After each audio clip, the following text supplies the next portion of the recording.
안녕하십니까. KBBS 한국경영방송입니다. 안녕하십니까. 진희킴입니다. 오늘은 지난번에도 예고해드린 바와 같이 실무회계 기본원리 그 두 번째 시간으로 실무 시스템 시간인데요. 역시 오늘도 프랭크 서원님을 모시고 진행하도록 하겠습니다. 어서 오십시오. 무오척 반갑습니다. 안녕하세요. 먼저 본론에 들어가기에 앞서 시스템에 대해 언급하도록 하겠습니다. 시스템은 시스템 과정이라고도 하는데 투입물을 산출물로 변환시키기 위해 조직화 내지는 체계화되어 있는 프로세스를 의미합니다. 이러한 시스템은 크게 두 가지로 구성되어 있지요. 그중 하나는 개념적, 추상적 요소이고 또 하나는 실질적, 행동적 요소입니다. 그럼 오늘 진행될 실무 시스템에 적용하자면 투입물은 증빙 서류들이고 산출물은 회계장부가 되겠는데요. 맞습니다. 또한 시스템의 구성요소 중에서 추상적인 요소는 세법, 상법 등 법률적인 부분과 함께 장부 기록을 위한 제반 원칙이나 절차 등이 되고요. 실질적이고 행동적인 요소는 바야로 입력 기록 그 자체가 되겠네요. 물론 그 결과물인 장부에 출력하는 과정도 포함되겠지요. 또한 전자장부 개념에서는 전자적인 형태로 저장되어 컴퓨터 등에 존재하는 장부는 비록 출력은 되지 않았다고 하더라도 명실상부한 장부로 인정되고 있다는 것도 유념할 필요가 있을 것 같습니다. 자, 서두부터 조금 딱딱한 내용인데요. 화면을 넘겨보도록 하겠습니다. 자, 그럼 본론으로 들어와서요. 본화면은 먼저 지난번 시간의 내용을 한 번 더 정리하는 것인데요. 아주 간단하게 그림으로 정리가 되지요. 결국 결산은 결산 분계를 통해서 컴퓨터상에서 이루어지는 전자마감과 함께 이러한 장부를 출력해서 보관하는 종이마감의 두 가지 절차로 장부 중심으로 한 요약인 것 같은데요. 또한 마감의 의미는 더 이상 오류 수정이나 수정 분계가 되지 않는다는 의미도 있습니다. 따라서 그 출력 시점은 주주총회 결산 확정이후가 되는 4월 이후에 일괄 출력된다고 지난번에 언급한 바 있지요. 그리고 실무상 편의를 위해서는 두 개의 장부 중 하나만으로도 충분한데요. 자, 정리해보면 실무자의 편의를 위해서는 번거롭게 전자장부를 출력할 필요는 없지만 보다 안전한 장부 보존을 위해서는 전자장부를 출력해서 보관하면 더욱 좋다는 것으로 정리하고 다음 화면으로 넘어가도록 하겠습니다. 자, 이번 화면은 지난번 시간에 미진했던 부분의 보충 설명 같은데요. 맞습니다. 기말 시점에서 자산평가원리에 따라 기말 시점 기준으로 기말장부 잔액을 일괄적으로 재조정하는 부분에 대한 보충 설명입니다. 즉, 재고자산 중 원재료는 실물의 제조공정 투입과는 별개로 그 원가 흐름에 대한 가정이 필요한데요. 먼저 입고분부터 먼저 출고된다고 가정하는 선입선출법, 평균적으로 투입된다고 가정하는 평균법, 그리고 나중에 들어온 것이 먼저 투입된다고 가정하는 후입선출법 등이 그유 대표적입니다. 그것은 출고나 투입에 따라 재고가 결정되기 때문인데요. 결국 원재료 구입 단가가 매번 입고시마다 다르기 때문에 제조 공정에 투입되는 재료의 단가 적용 순서를 결정하는 것이 그 목적이지요. 맞습니다. 맞고요. 원재료의 제조 공정 투입분이 바로 재료비라는 비용 계정이 되지요. 또한 기간 중 재료 입고 금액에서 제조 공정 투입 금액, 즉 재료비를 차감하면 기말재료 재고 금액이 되는 것이지요. 그 기말재료 재고 금액을 실제 재고 수량을 파악해서 산출된 재료 금액과의 차액이 바로 재고자산 평가 손실이 되는 것이네요. 여기에는 감모 부분과 함께 가격 하락 부분 등을 반영해서 조정하는 과정인 것을 감안해보면 이해가 좀 더 쉬워질 것 같습니다. 맞습니다. 다 맞고요. 이러한 원리는 제공품과 제품 계정도 모두 동일하게 적용됩니다.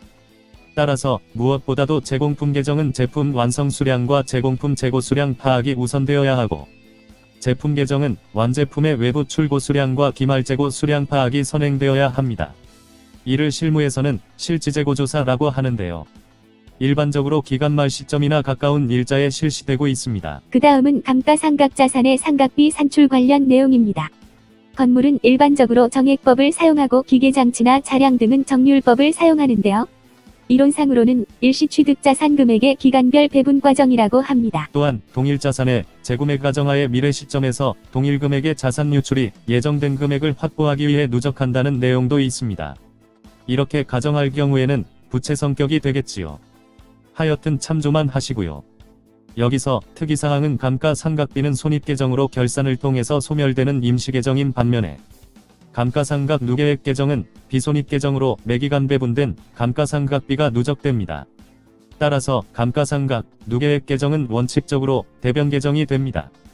다만 대차대조표상에서는 해당 계정자산의 차감 항목으로 표시하도록 하고 있습니다. 이는 대변 계정을 차변에 표시하기 위해 대차 잔액을 맞추려다 보니 차감 표시하게 되는 것입니다. 물론 유형 자산 중에서 토지 계정은 상각 대상에서 제외되는 것이고요. 자, 그 다음은 평가성 자산인데요. 유가증권, 투자유가증권, 외화채권 그리고 외화부채 등이 있는 것으로 대부분 기말 시점에서 시장 가치의 파악이 용이한 자산이 되겠습니다. 딱딱딱딱 맞습니다. 평가이익, 평가손실 그리고 환산이익, 환산손실 등등이 있는데요. 모두 최초 발생 시점 또는 전기말 시점의 잔액을 단기말 시점을 기준으로 재조정하기 위해 필요한 절차라고 이해하시면 조금은 쉬울 것 같습니다. 당근이지요. 그럼 다음 화면으로 넘어갈게요. 자, 이번 화면은 대차 대조표이군요. 간단히 설명 부탁드립니다. 예, 알겠습니다. 우선적으로 대차대조표를 보시면 감가누계액이 괄호를 사용하여 해당 자산에 차감하는 형식으로 표시되고 있는 것이 확인 가능하지요. 그리고 자산 총액은 부채와 자본 총액과 일치해야 하는 것입니다. 마지막으로 재고자산 계정은 빨간색으로 표시되어 있는데요. 재고자산의 세부 계정에 따라 업종 특성도 확인 가능합니다. 그렇군요. 재고자산의 세부 항목으로 제조업인 경우에는 원재료 제공품 제품 등으로 구성되고 있고요. 도매업이나 소매업 등 유통업의 경우에는 상품 계정으로만 구성되어 있는 것으로 확인됩니다. 그리고 서비스업의 경우에는 서비스 자체의 특성상 생산과 소비가 동시에 발생되므로 재고자산이 존재하지 않게 됩니다. 따라서 계정 자체가 나타나지 않게 되는 것이지요. 이러한 것은 다음 화면의 손익계산서에도 잘 나타나 있습니다. 자, 본 화면으로 넘어왔습니다. 손익계산서상의 매출원가 부분에서 그 차이를 발견할 수 있네요.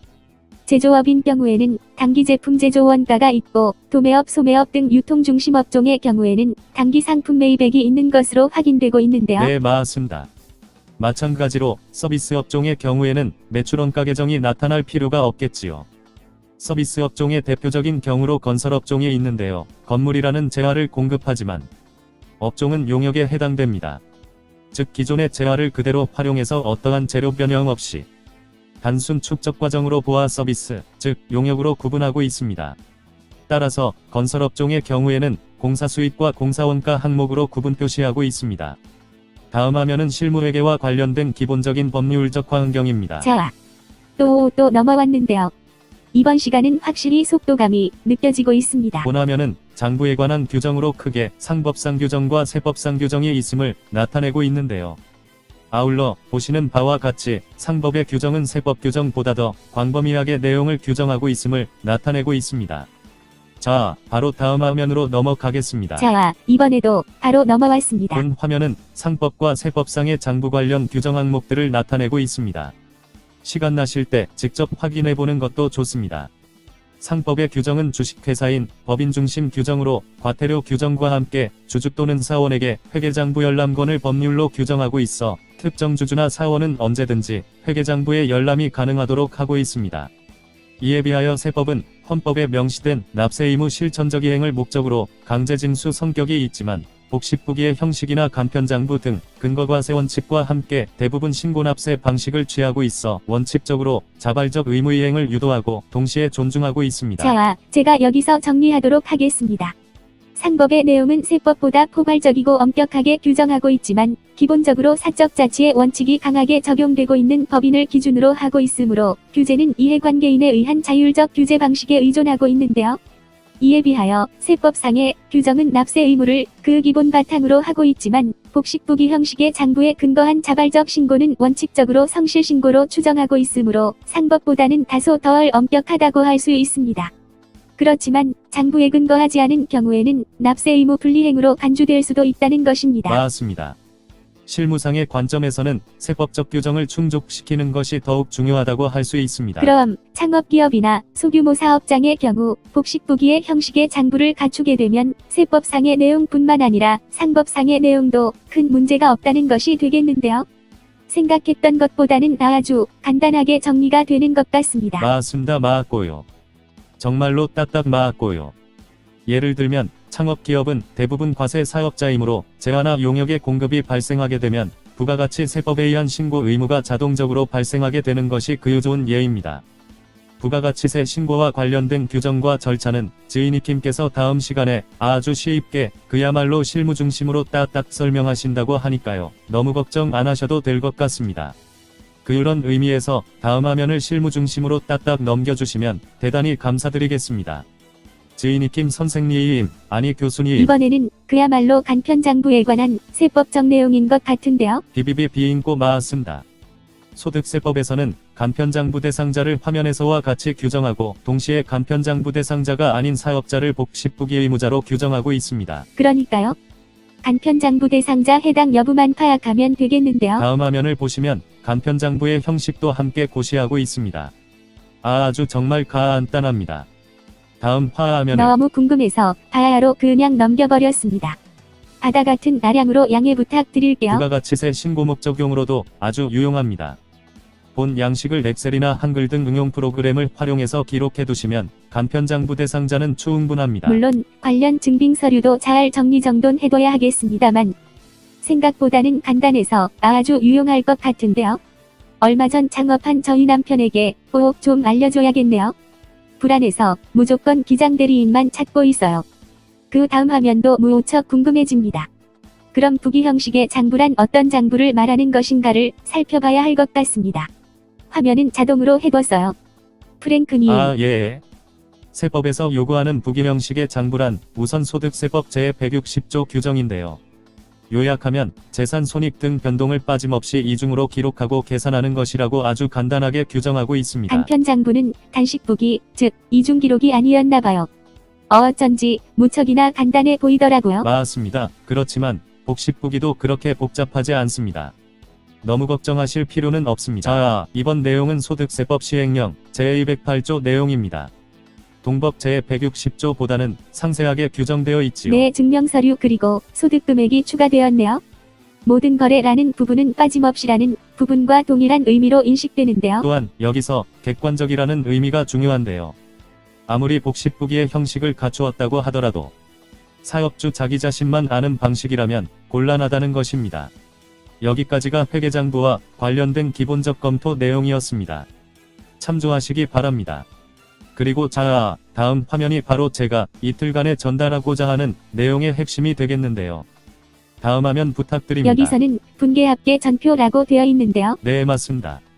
창업기업이나 장부기장 의무가 있는 모든 업종의 소규모 업체들을 위해서 제가 고안해낸 것입니다. 소득세법의 요구사항을 충족시키고 아울러 실무상 편의를 충분히 반영하였습니다. 예를 들면 증빙서류의 양이나 회사 정책에 따라 다양하게 기간을 설정해서 한꺼번에 결제를 맡을 수가 있으니까요. 아주 유용할 것으로 기대하고 있습니다. 다음 화면들은 예시자료입니다. 예, 그렇지 않아도 넘겨보면서 보고 있습니다. 그런데 요즘은 회계 프로그램이 일반화되어 있고 비용도 상당히 저렴한데요. 네, 맞습니다. 본 분계합계전표의 장점은 첫째로 결제 시 한꺼번에 상신이 가능하다는 것입니다. 굳이 일자별로 전표를 발행할 필요가 없다는 것이지요. 둘째로는 증빙서류의 양이 적은 업종은 간단한 엑셀 조작으로도 얼마든지 복식기장이 가능하다는 것입니다. 셋째로는 회계 원리를 쉽게 익힐 수 있습니다. 회계 초보자분이나 사업 초기에 사장님이 직접 정리와 관리가 가능한 경우에 유용할 것으로 기대됩니다. 반면에 단점으로는 부가가치세 신고 시 별도 조작이 요구된다는 것이 그 하나가 되겠고요. 둘째로는 결산 목적으로 시산표를 작성을 위해 계정 과목별로 차변 금액과 대변 금액을 일일이 합산하는 과정이 필요하다는 것입니다. 셋째로는 이러한 이유들로 인해 엑셀에 미숙한 경우에는 그 운용에 다소 부담이 될 수도 있다는 것 등이 있습니다. 전체적인 내용을 정리해보면 업종에 따라 또는 실무 담당자의 업무 능력에 따라 도움이 될 수도 있고 아니면 더 번거로워질 수도 있을 것 같습니다. 그러나 그 중에서도 전표를 기간별로 한꺼번에 상신 가능하다는 것은 매우 인상적인데요. 예, 대단히 감사합니다. 그래서 사업 상황이나 실무 담당자 능력에 따라 보온 분계합계 전표를 바탕으로 회계 프로그램의 엑셀 변환 기능을 부분적으로 활용하면 그 유용성은 더욱더 향상될 수 있을 것으로 기대됩니다. 즉, 입력은 회계 프로그램에서 하고 결제 상신 시에는 입력 자료를 엑셀로 변환하여 분계합계 전표로 득합니다. 그리고 부가가치세 신고 시나 결산 시에도 마찬가지로 회계 프로그램을 활용하면 아주 쉽게 시산표 작성이 가능하니까요. 마찬가지로 최종적으로 결제 상신을 위해 엑셀로 전환해서 한 건으로 보고하고 총계정 원장 등 회계장부는 회계 프로그램으로 출력하면 간단하게 해결됩니다. 자, 여기까지가 제가 준비한 자료 전부입니다. 아무쪼록 창업인 여러분들의 많은 노고에 조금이나마 도움이 될 수 있기를 기대합니다. 다음에 또 불러주시면 무조건 달려오겠습니다. 네, 지금까지 정말 수고 많으셨습니다. 실무회계 기본 원리 완결편이 바로 5분계 합계 전표가 되네요. 자, 그럼 다음 시간에는 부가가치세 신고와 납부 편인데요. 많은 기대 바랍니다. 그리고 실무회계 문의사항은 우측 하단의 이메일 주소를 참조하세요. 지금까지 한국경영방송 진이킴이었습니다. 감사합니다. KBBS